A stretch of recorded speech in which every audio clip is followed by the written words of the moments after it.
기초교양대학 교학팀의 기초교양대학 주요 성과 사례에 대한 발표가 있겠습니다. 안녕하세요. 기초교양대학 교학팀장 박은하입니다. 저희는 이제 저희가 그동안 대학 평가를 이제 준비를 받으면서 교양에 대한 여러 가지 이제 변화들을 거치는 이제 결과들을 쌓아왔는데 사실 이제 혁신 사업비로 많은 부분들을 저희가 충당을 하고 도움을 받았습니다. 그 부분에 대해서 굉장히 감사하게 생각을 하고 있고요. 그다음에 모든 일을 할 때는 참 돈이 중요하더라고요. 돈이 풍족하면은 아무래도 윤활유가 돼서 예, 좀 더 수월하게 모든 일들이 좀 접근이 되는가 하면 또 형편이 좀 어려울 때는 원하는 만큼의 그런 성과들을 쌓기가 좀 쉽지가 않은 때가 종종 있었습니다. 근데 요즘은 좀 많이 나아진 것 같아요. 저희가 학교 여러 가지 링크나 소프트웨어 중점대학이나 그다음에 혁신 사업도 조금 더 예산의 규모가 커졌다고 하니까 여러 가지 이제 교양뿐만이 아니고 학교 전반에 교육 과정에 투입되어야 되는 그런 재원들이 늘어나는 부분들은 참 도움을 많이 받을 수 있는 기회라고 생각을 하고 있습니다. 저희가 이제 그동안 했었던 부분에 대해서는 학교 내부 분들은 이제 많이 알고 계실 거고, 그다음에 이제 저희가 다음 주기에 어떤 대비를 하기 위해서 저희가 작년부터 계속 내부에서 TF를 운영을 하고는 있습니다. 그렇지만 이제 저희가 혁신 사업비로 이제 진행을 하는 그런 여러 가지 사업들이 기초교양대학의 모든 업무들과 발전 계획과 또 맞물려서 있는 내용이기 때문에 뭐 교양 개편이 1년 내내 있는 건 아니니까요. 그렇지만 이제 저희가 기초교양대학의 업무와 함께 연결되어 있는 내용들을 위주로 정리를 해보았습니다. 기본적으로는 기초교양대학 교학팀 자체가 교양 업무를 다 중앙에서 진행을 하면서 동시에 연계전공이라는 이제 또 융합학부 업무도 함께 맡고 있습니다.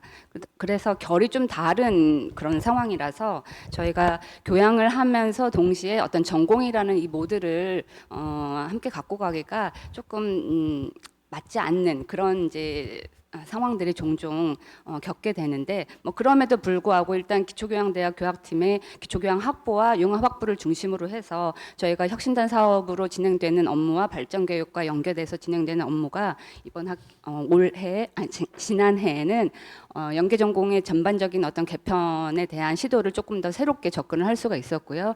그다음에 미시적으로는 학생들에게 여러 가지 인사이트 특강이라든지 그다음에 교양 필수에 있어서 조금 교과적인 개편들을 더 추가로 진행을 하였고 교양 개편에 대한 부분들은 지금도 진행을 하고 있는 상황이고 그다음에 비교과에 대한 내용들은 혁신 사업비 이외에 다른 쪽의 지원을 받아서도 함께 수행을 하고 있습니다.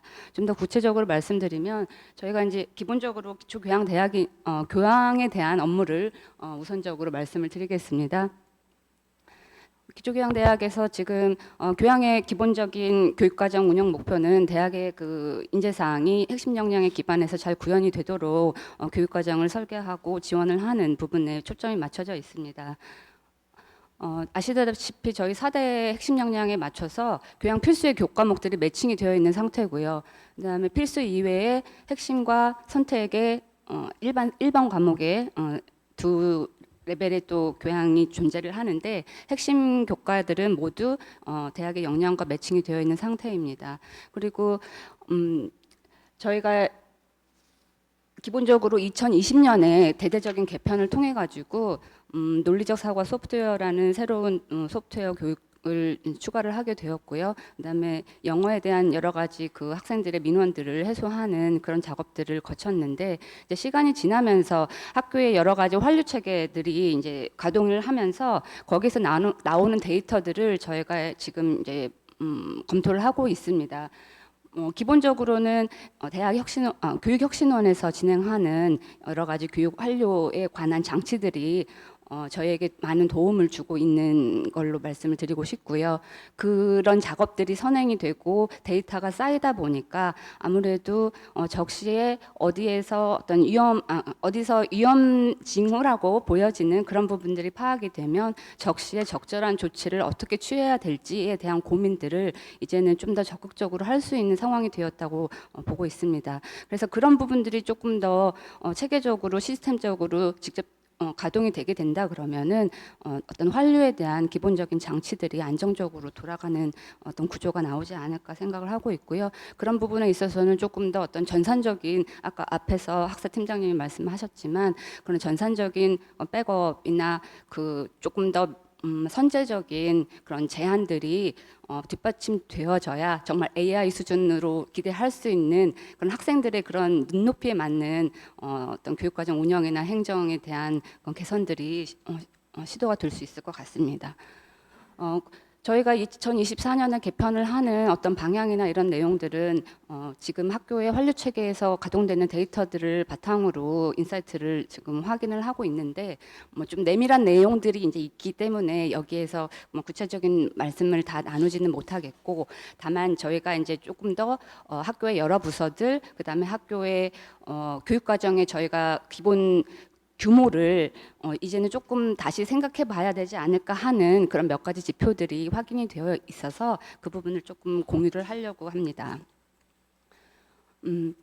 저희가 이제 그 교양에 있어서의 기본 개편에 대한 방향과 추진의 어떤 성과라고 한다 그러면은 당장은 가시적으로는 그 소프트웨어에 대한 교육 과정 확대라는 측면을 말씀드리고 싶습니다. 그리고 우리 대학이 지향하는 디지털 휴머니티 대학에 대한 그런 비전에 어떤 뒷받침하는 교육적인 설계로서 저희가 디지털 리터러시라는 그 부분들을 의사소통 과목에서 이렇게 구현을 하려고 하는 시도로 개편을 하게 되었습니다. 그리고 논리적 사고와 소프트웨어는 지금은 2학점으로 지난 해까지는 학생들이 적용을 받았고요. 앞으로는 소중대 사업과 연결이 돼서 최대 9학점까지 그래서 지금 하고 있는 논리적 사고와 소프트웨어 2가 3학점으로 더 확대돼 설치할 사업 계획을 지금 소중대 쪽에서 담고 있는 걸로 알고 있습니다. 그 부분에 대한 어떤 구현을 저희가 숙제로 지금 고민을 해야 되는 상황입니다. 그리고 앞서서 보여드렸던 여러 가지 환류 체계의 그런 내용들 중에서 이제 IR 센터에서 매 학기 매년 이제 발간하시는 그런 이제 자료들이 저에게 굉장히 도움을 많이 주시고 계십니다. 그래서 그 중에서 저희가 학생 입장에서는 이제 수업 평가, 기말에 하는 수업 평가, 그 다음에 교수님들은 CQI에 대한 내용들을 이제 분석을 해서 받았는데 교수님들 CQI는 특별히 조금 더 교양에 대한 부분들을 저희가 IR 센터 도움을 받아서 조금 더 자료를 확인을 했고요. 그다음에 수업 평가, 학생들이 수업 평가를 할 때도 학생 역량이 향상이 어느 정도 향상이 됐는지, 그다음에 중요하다고 생각을 하는지 이런 부분에 대한 자료들을 교양에 대해서만 조금 더 도움을 받아서 확인을 하게 되었습니다. 그런 내용을 봤을 때 저희는 수업 규모별로는 아무래도 학생 정원이 적은 그러니까 규모가 10명에서 30명 정도에 분포되는 과목들에서 아무래도 대략적인 만족도들이 더 높게 분포가 되는 걸로 보이고요. 그다음에 교양 수업에 있어서는 자기주도적 성장 역량이라는 부분이 교과에서 중요하다고 생각하는 부분하고 실제 학생이 그 수업을 통해서 향상되었다라고 하는 부분의 차이가 좀 다른 역량에 비해서 두드러지게 나타나는 걸로 파악을 하고 있습니다. 이런 부분들을 이제 조금 더 개선을 하기 위해서 그 다음에 그 개선이 그냥 저희 차원의 어떤 개선이 아니고 또 학교의 여러 가지 지표 대응에 도움이 되는 쪽으로 이 부분을 끌고 가려면 외부 평가 특히 저희가 이제 여러 가지 지표에 대한 관리들을 하고 있지만 지금 어떤 수업 운영 규모에 대한 지표들을 이 부분과 개선을 함께 생각을 해봐야 되지 않을까 하는 내용이 있고요. 그다음에 그래서 이제 기본적으로 30명 이하의 과목들에 대한 만족도가 높다라는 그런 부분들을 가지고 봤을 때 저희가 교양은 기본이 40명을 기준으로 정원 운영 계획을 세우고 있습니다. 대부분의 이제 교양 필수라든지 핵심 강의형 교과목들의 분반 정원 자체가 40명으로 되어 있기 때문에 어떻게 보면은 그 다른 소규모 강의에 대한 지표가 지금 저희가 좀 관리해야 되는 그런 상황인데 그 부분에 대한 개선을 이런 데이터를 통해서 조금 더 확인할 수 있었다고 말씀드리고 싶습니다. 그래서 뭐 저희가 만든 자료는 아니고요. IR 센터에서 주신 자료를 저희가 조금 더 발췌를 해서 보여드리면 숫자가 좀 작아서 안 보이실 수 있겠지만 기본적으로 총평점 3.5 미만의 강좌에 대해서 학생들이 아무래도 더 불만적인 요소들을 가지고 있다고 저희가 이제 보고서 그 강좌의 어떤 부분이 가장 부정적인 응답이 있나 이제 봤을 때 충분한 피드백이 되지 않는다. 어떤 수업에 대한 시험이나 과제나 질문에 대해서 학생이 충분히 조언이나 피드백을 받지 못한다라는 그런 부분에 대해서 가장 부정적이었고, 그리고 이제 학생들의 수업 운영 규모를 10명, 20명, 30명, 그다음에 40명, 뭐 제일 마지막 부분은 100명하고 200명 이상에 대한 내용들인데요. 이게 색깔이 좀 안 보이긴 하지만 기본적으로 30명 미만 10명 미만이 제일 좋은 수치를 보이고 있고요. 그다음에 30명 이하의 과목들은 대다수가 다른 쪽보다는 높게 나타나는 걸 보이고 있습니다. 그다음에 특이하게 200명 이상에 대한 내용들도 1번, 2번 문항을 제외하고는 수치가 높다는 걸로 보여지고 있습니다. 그리고 저희가 이제 교수님들이 하시는 CQI 자료들을 이제 보았을 때도 교수님들 역시 소규모 강의, 30명 이하의 소규모 강의에 대해서 아무래도 더 높은 그런 응답 지표를 보여주시고 계시고요. 그다음에 저희 우수 때는 그 강의 계획서에 모든 이제 학교의 핵심 역량이 매칭이 되어 있고 자기가 그 수업을 통해서 그 역량이 중시되었다고 생각하는지, 그다음에 향상이 어느 정도 되었는지에 대한 이거를 강의 평가에서 저희가 체크를 하고 있습니다. 그래서 어떻게 보면은 이 자료 자체가 어떤 수업에 대한 성과, 그러니까 저희가 교육과정 운영하는 입장에서는 성과 관리 그런 부분의 한 요소로 파악을 할 수가 있겠고요. 그다음에 특히 이 자료는 교양에 대한 내용인데 교양의 부분은 자기주도 성장 역량이라는 부분이 다른 역량보다는 아무래도 덜 향상된 걸로 학생들이 그렇게 생각한다고 응답을 하고 있습니다. 그래서 어떻게 보면 빨리 교수님들이 교양에 있어서 학생들이 조금 더 적극적으로 자기주도 능력을 향상시킬 수 있는 어떤 수업적인 방법이나 고민들을 하실 수 있게끔 이런 안내들을 바로바로 할 수 있다든지 아니면 그런 지표들이 확인이 됐을 때 교수님들이 바로 내 수업이 다른 수업에 비해서 이런 학생들의 응답이 많다라는 거를 바로 확인할 수 있다든지 이러면은 조금 더 이런 대한 개선 속도가 빨라질 수 있을 것 같아요. 근데 지금은 1년이 걸리거든요. 기본적으로 저희가 이 자료를 보고 교수님들한테 다시 안내해서 전달을 하는, 그러니까 교양에 있어서의 어떤 개선 완료의 이 흐름 자체가 기본 1년이라는 사이클을 두고 가고 있고요. 그다음에 교양 개편에 대한 전체적인 사이클은 지금 4년을 가지고 가고 있습니다. 그러다 보니까 기본 그 적시성이라는 부분에 대해서 지금은 좀 이제 다시 생각을 해봐야 되지 않을까 싶고요. 왜냐하면 여러 가지 외부 재원으로 진행하는 그런 사업들의 요구들은 매년마다 달라지고 또 새로운 사업들이 들어오기도 하고, 그래서 그런 것들을 교육과정에 반영을 해서 가동을 시키려면은 이 4년이라는 사이클로는 시기상으로 너무 맞지 않는다라는 생각이 들어요. 그리고 그러다 보니까 저희가 이제 교수님들 입장에서도 새로운 교과목들에 대한 시도를 조금 더 적극적으로 하실 수 있는 유인책이 필요하다라고 보여지는데, 지금은 어떤 과목이 자주 폐강이 된다 했을 때 뭐 2년 연속 폐강, 3년 미개설, 이게 저희가 직권 폐지의 기본 조건이에요.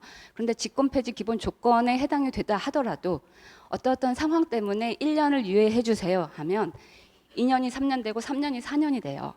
그러면 결국은 사업에서 들어와야 되는 교과목들은 계속해서 늘어나는데 기존에 있는 교과목들을 끌어안은 상태에서는 새로운 어떤 물을 들일 수가 없거든요. 그래서 저희가 어떤 교육과정 개편에 대한 어떤 사이클도 조금 다시 한번 내부에서 논의를 해야 되지 않나 하는 그런 이제 이런 고민을 하고 있고요. 이거는 저희가 교양 교육 과정을 다루는 저희 부서 차원의 고민으로 끝나는 사안이 아니고 학사팀과 혁신원 교육혁신원과 함께 전체적인 교육 과정의 운영과 설계에 대한 어떤 타임라인, 시간표들을 조금 더 함께 의논을 한 다음에 방법을 찾아야 될 것 같습니다.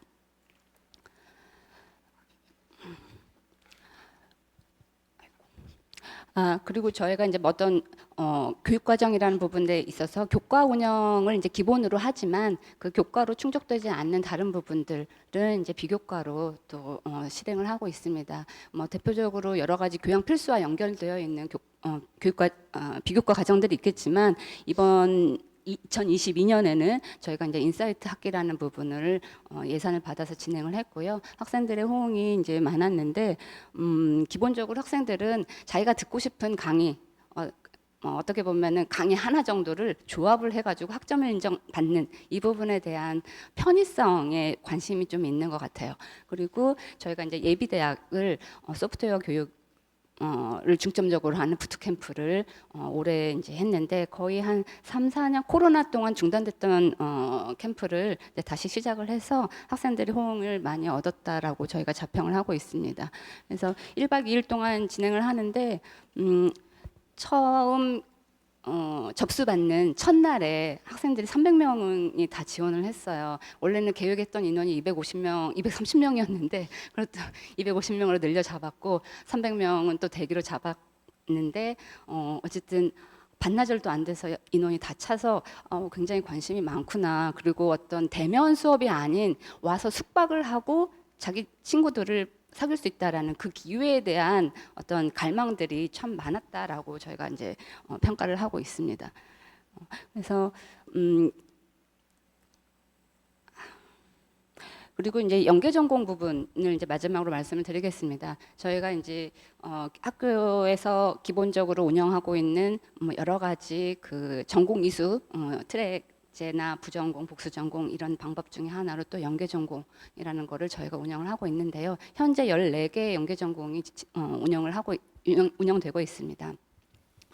연계전공은 기본 어떤 개설에 대한 요건을 갖추고 어떤 운영에 대한 부분도 충족 요건을 계속해서 저희가 체크를 하고 있는데 그동안은 어떤 전공 선택자 수로만 제한해서 저희가 교육과정에 대한 질관리 이런 부분들을 계속 보았었습니다.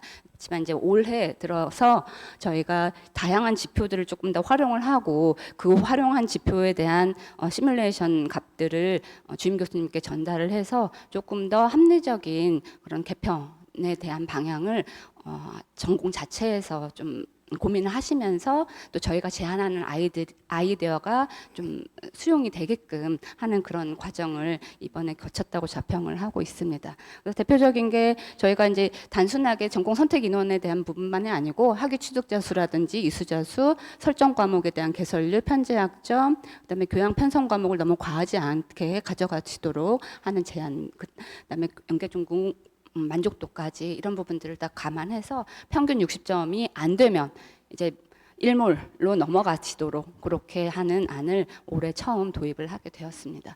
그래서 여러 가지 다른 내용들도 연계전공 개편을 하면서 학생들에게 조금 더 유리하고 수월하게끔 하는 개선 사안들이 많이 있지만 여러 가지 어떤 데이터를 활용해서 그 데이터를 직접적으로 보시는 분께서 고민하고 선택하실 수 있다라는 그런 어떤 데이터 활용에 있어서 접목한 그런 부분들을 이제 저희가 좀 실감을 하다 보니까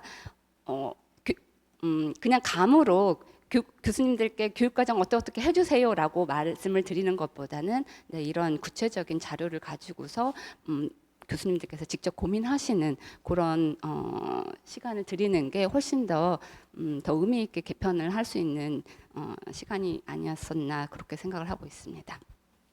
그래서 저희는 기본적으로 연계전공과 교양에 대한 부분들을 가지고서 업무를 하고 있었고요. 그다음에 이 부분이 대학에 어느 정도까지 제가 기여했는지는 잘 모르겠어요. 하지만 교육과정이라는 거는 학교, 저희가 대학이고 교육기관이니까 가장 기본적인 그런 본질 업무이고 이 부분에 대해서 수업을 하시는 교수님들이 더 잘 하실 수 있게, 그다음에 학생들도 그 수업을 통해서 더 잘할 수 있도록 어떤 여건을 고민을 하고 개선을 하는 데 있어서 필요한 부분들을 저희가 뭔가 마련하는 그런 역할들을 여러 가지 이런 정말 그 데이터라는 그런 부분들을 통해서 조금 더 적극적으로 파악을 해가고 있다라고 생각을 합니다. 그래서 그런 부분들의 원천은 뭐 역시 돈에서 시작을 했기 때문에 혁신단 사업에서 지원해주는 그런 부분에 감사를 드립니다. 네.